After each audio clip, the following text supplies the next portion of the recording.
Je sentais qu'il n'était pas là le premier match. Mais franchement, je suis content de la première mi-temps, hein. Et le but en palette, avec vous, Bernard, insisté sur l'attitude de Serge Aurier qui, jusqu'à l'ouverture du score, allait toujours chercher un bravage. Là, il ne le fait pas. Oui, là, il le fait pas.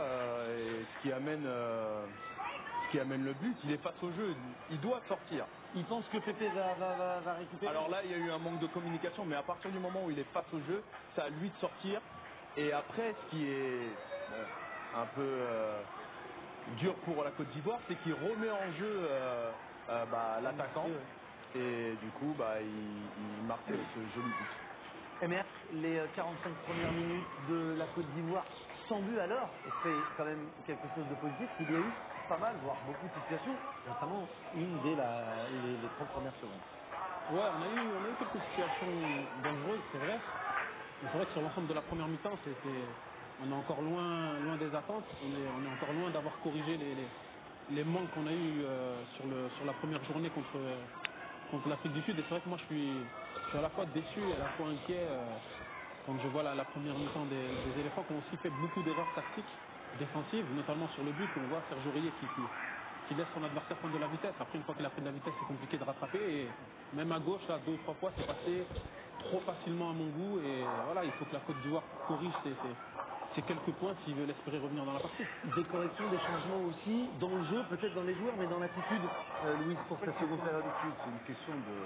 Alors, ils ont eu une occasion d'entrer, certes, de la tête, mais après, dans la possession, dans le jeu, dans la construction, ressortir, repartir, essayer de mettre le ballon au sol, d'essayer de jouer, c'est là où ça manque. Et c'est encore sur le terrain. Alors, si vous mettez Ferry, là où il n'a pas l'habitude de jouer un peu trop haut, Kessier, qu'on a eu l'occasion de voir cette année avec le Milan, il va pas être énorme dans des bonnes conditions, de bonnes dispositions. Ça manque un peu de fluidité dans la Qu'est-ce qu'il faut alors? je pense qu'il faut remettre un peu un milieu de terrain qui soit un peu plus conforme pour qu'il puisse, par rapport à tes 3 attaquants, tu as Gradel, tu as Pépé, le troisième c'est Kodja, ils ne reçoivent pas des ballons dans de bonnes dispositions. C'est un peu comme l'exemple d'hier du Sénégal face à l'Algérie, c'est pareil. La lecture du jeu pour moi aujourd'hui ça a une importance pour bien jouer, pour se créer des occasions, mais c'était pas Le intéressant. truc, c'est que le Maroc a beaucoup plus de maîtrise. Oui, c'est voilà, c'est ça. Parce que la Côte d'Ivoire était, comme disait Herman, c'est vraiment très très inquiétant. J'ai l'impression qu'ils vont leur en mettre 2 de plus. Hein. Ouais, on va la Surtout réponse. sur plus deuxième mi-temps, et je pense qu'il y aura la rentrée de Bouffal et d'autres joueurs assez techniques. Donc je pense que.